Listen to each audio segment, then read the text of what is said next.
Des clés pour vivre avec Nathalie Cardon. C'est un troisième numéro que je vous invite à suivre aujourd'hui dans cette série avec, pour intervenant, vous l'avez donc découvert, ses frères Jean-Gabriel, prieur du couvent des Carmes à Toulouse, que je salue très vite. Bonjour frère Jean-Gabriel. Bonjour Nathalie. Le temps est compté car il y a tant et tant de choses à dire sur Thérèse, sa petite voix, sa doctrine, cette spiritualité parfois mal comprise de Thérèse. Thérèse qui dira donc, je ne sais plus à quelle page de votre ouvrage, elle dira. C'est une phrase qu'elle dit à Céline. Voilà, à Céline, ma Geneviève, petite voix mal comprise pourrait paraître du quiétisme. Et là, on peut pas contourner cette parole de Thérèse qui en dit long aussi sur les dérives, les réinterprétations aussi, je dirais, de cette doctrine de Thérèse. Absolument. Oui. Alors, voilà. Comprenons bien, pour éviter la dérive. La dérive, et comprenons bien, effectivement, parce que le quiétisme est une dérive. Qu'est-ce que c'est que le quiétisme? C'est de croire que finalement Dieu fait tout et on fait rien, il n'y a pas de collaboration de notre part, et que finalement la vie des vertus, on peut la mettre de côté parce que c'est pas véritablement ce qui est important. Ce qui est important, c'est, vous voyez, comme Madame Guyon, d'être dans l'espèce d'état un peu ouateux avec Dieu, vous voyez, et puis avec des dérives possibles, des dérives d'ordre d'emprise, de dérives sexuelles, etc., etc. Et je pense que, on a bien vu surtout ces derniers temps, dans notre Église justement, si on comprend mal la doctrine de Thérèse, qui encore une fois, qui nous invite à la force d'âme. J'ai oublié d'apporter le livre de Jean de Saint-Chéron, le dernier livre qui vient de paraître sur la petite Thérèse, qui est remarquable aussi, qui s'appelle Éloge d'une guerrière, Thérèse de l'Enfant Jésus, Éloge d'une guerrière, magnifique. Et il a compris que Thérèse, c'est une guerrière. Vous voyez, elle entre au Carmel avec comme modèle Sainte Jeanne d'Arc. Tout à fait. Et avec le désir. Elle écrira d'ailleurs une pièce de théâtre, Jeanne d'Arc. Et avec le désir de véritablement être une sainte, vous voyez. Et même fût-ce à la pointe de son épée, vous voyez. Oui, guerrière, elle est au cœur de la bataille et d'un grand combat. Et d'un grand combat. Et elle ne nie jamais ce combat spirituel contre nous-mêmes, contre les forces obscures, occultes, etc. Enfin, je veux dire, la vie chrétienne, c'est pas un long fleuve tranquille, cuit les petits oiseaux, voyez, ou alors une espèce on est loin de l'image d'Épinal. Oui, de absolument Thérèse, loin de l'image d'Épinal. Alors, il n'en demeure pas moins qu'effectivement, il y a un côté souriant, magnifique chez la petite Thérèse. C'est pour ça qu'il est représenté d'ailleurs dans toutes les églises de France, cette fameuse Thérèse qu'on voit avec un léger sourire, toujours un peu triste, mais effectivement, il y a quelque chose de souriant dans la mesure où, comme la Vierge a souri à Thérèse au matin de sa vie pour la guérir justement de sa fameuse maladie d'enfance, donc il y a quelque chose de souriant dans la mesure où elle nous fait comprendre que Dieu nous aime, bien entendu, et qu'il veut se donner à nous. Il s'est donné dans son Fils et que nous avons à l'accueillir. Mais nous avons à l'accueillir et nous avons aussi à en vivre. C'est-à-dire que la miséricorde, on se trompe toujours quand on pense que la miséricorde, c'est une assurance tout risque, voyez, qui nous déresponsabilise totalement, mais ça n'est absolument pas cela. La miséricorde, si on regarde l'étymologie de miséricorde, miseris cordare, c'est Dieu qui donne son cœur, corps, d'arrêt donné, qui donne son cœur, miseris à la misère, c'est la nôtre, cette misère. Alors, dans votre pourquoi il y a une misère de l'homme? Bien, précisément parce que l'homme est pécheur. Et donc ça, on ne peut pas éviter aussi non plus le dogme du péché originel. Voilà, et ça vous le rappelez à l'instant, vous l'écrivez aussi, vous écrivez attention, et vous l'avez dit, donc redisons-le, ne pas faire de la miséricorde de Dieu un automatisme du salut. Absolument, un automatisme du salut, absolument. Comme, vous voyez, à l'heure actuelle, on voit tout à fait, puisque Dieu est bon, ma vie n'a aucune consistance finalement. Vous voyez, il ne tiendrait pas compte de notre liberté, de nous, nous, alors que la liberté est la condition même de l'adhésion de l'amour, voyez. Donc, mais l'amour est une adhésion, la foi est une adhésion de notre intelligence, de notre volonté, de notre liberté. Voyez, Dieu ne veut pas. C'est la fameuse phrase de Saint Augustin, vous savez, Dieu qui t'a sauvé, qui t'a créé sans toi, ne peut pas te sauver sans toi. Et il y a beaucoup de gens qui, à l'heure actuelle, voyez, font de la miséricorde une espèce d'assurance touriste, voyez, d'automatisme. Il n'y a pas de problème. Dieu, il est bon. Alors qu'est-ce donc que là, vous voulez?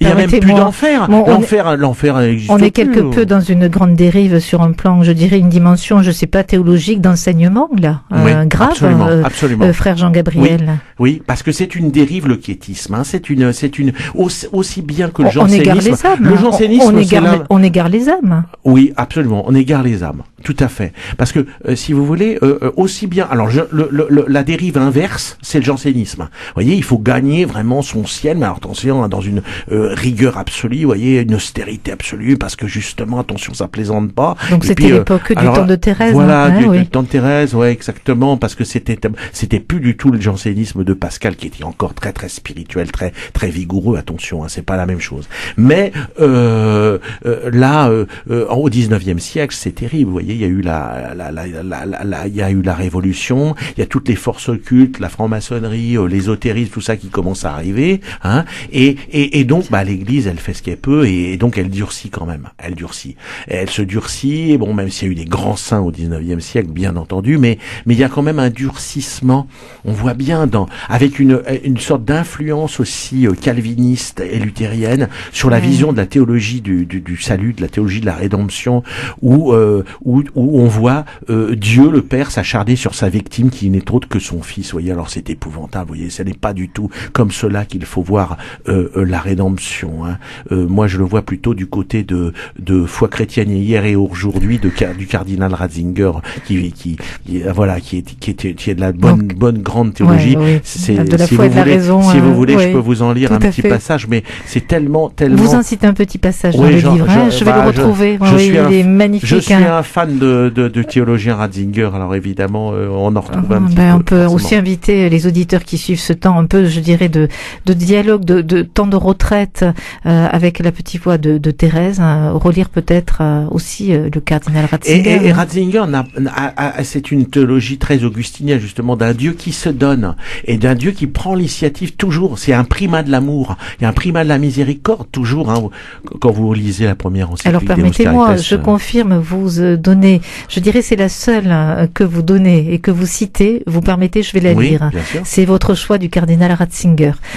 Il résume tout de ce que vous venez, je dirais, en quelques minutes, je dirais, d'écrire et de dénoncer. Un Jésus-Christ qui serait d'accord avec tout, avec tous, un Jésus-Christ auquel manquerait la sainte colère, la dureté de la vérité et de l'amour vrai ne serait pas le Jésus authentique tel que l'Écriture nous le montre, mais une pitoyable caricature. Un Jésus qui approuve tout est un Jésus sans croix, car il n'y a plus besoin de la douleur de la croix pour guérir l'homme. Le pardon a quelque chose à voir avec la vérité, pour cela il exige la croix du Fils et notre conversion. Quel passage vous avez choisi, inscrit dans ce petit ouvrage de retraite de Ratzinger. Oui, c'est... Moi, si vous voulez, Ratzinger, c'est véritablement, c'est vraiment un monument, je dirais, théologique. C'est un père.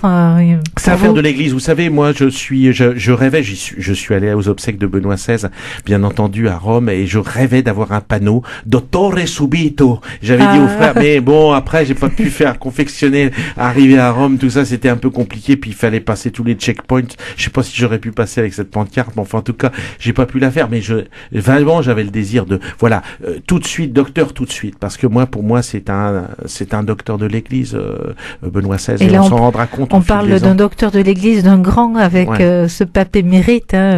On manque de bons théologiens. Est-ce qu'il y a, puisqu'on parle de dérive au fond, elle était une théologienne, docteur de l'Église, notre petite sœur Thérèse. Et là aussi, il y a des dérives sur un plan théologique. Absolument, mais vous savez que Thérèse, presque les derniers mots qu'elle ait dit avant de mourir, enfin, d'entrer dans la vie, parce qu'elle meurt pas, elle entre dans la vie, pour elle, évidemment, hein, c'est « Je n'ai jamais cherché que la vérité ». Je veux dire, moi j'aimerais que les théologiens qui font de la théologie aient comme devise ceci. Et comme dit saint Thomas d'Aquin, il ne m'importe pas de savoir ce que les autres ont pensé, mais ce qu'est la vérité des choses. Voilà, la vérité des choses, c'est ça qu'on doit essayer de, voyez, de chercher la vérité de la foi, la vérité, voyez. Et on n'est pas maître de cela, on est dépositaire d'un dépôt de foi, de tradition, si vous voulez, d'héritage qu'on reçoit. Mais on n'est pas maître, vous voyez, de faire n'importe quoi avec la théologie, et jusqu'à, finalement, flouter les choses, vous voyez, les rendre de plus en plus floues et vagues, et du coup, alors on dilue la religion dans une forme de poésie, en plus de mauvaise poésie ou de thérapie seulement. Voilà, et on égare les âmes. Et on égare les âmes. Et on détourne les âmes de viser le ciel et le salut. Ah oui, et de viser le ciel. Alors, regardez le ciel, comme on en parle. Permettez-moi de ce terme, mais c'est très meurtrier, c'est un détournement. Oui. Ouais, c'est un détournement, c'est une inversion, je dirais. Vous voyez, c'est une inversion. Parce qu'on va pas vers Dieu, on retourne vers soi tout le temps. Vous voyez ? C'est incroyable, mais c'est pour cela développement personnel, bien-être, etc. À l'heure actuelle, dans l'Église même, vous en avez pas mal. C'est, voyez, avec toutes les dérives des techniques de coaching, de tout ça. Enfin, donc, on entend bien aussi, voyez, je dirais. Non, c'est du pélagianisme. Alors là, Thérèse, elle est anti-pélagienne. Vous savez, le moine Pélage qui pense qu'on n'a pas besoin de la grâce pour être sauvé. Mais c'est exactement, ou sinon, qu'il faut gagner la grâce par je ne sais quel, mérite. Voilà, préalable. Ou condition préalable. Alors là, c'est une hérésie. Et là, pour le coup, on n'est pas du tout dans la petite voie de Thérèse. Non, on est passé à côté. Thérèse dit exactement l'inverse. Exactement l'inverse. Voyez. Donc apprenons peut-être à découvrir la vraie voix de Thérèse. Ne nous trompons pas de voix de Thérèse. Voilà. Donc vous êtes ici et pendant quelques jours ici pour nous le rappeler. Et merci de me donner la parole. Merci à vous, frère Jean-Gabriel. On se retrouve demain, même lieu, même heure. Entendu.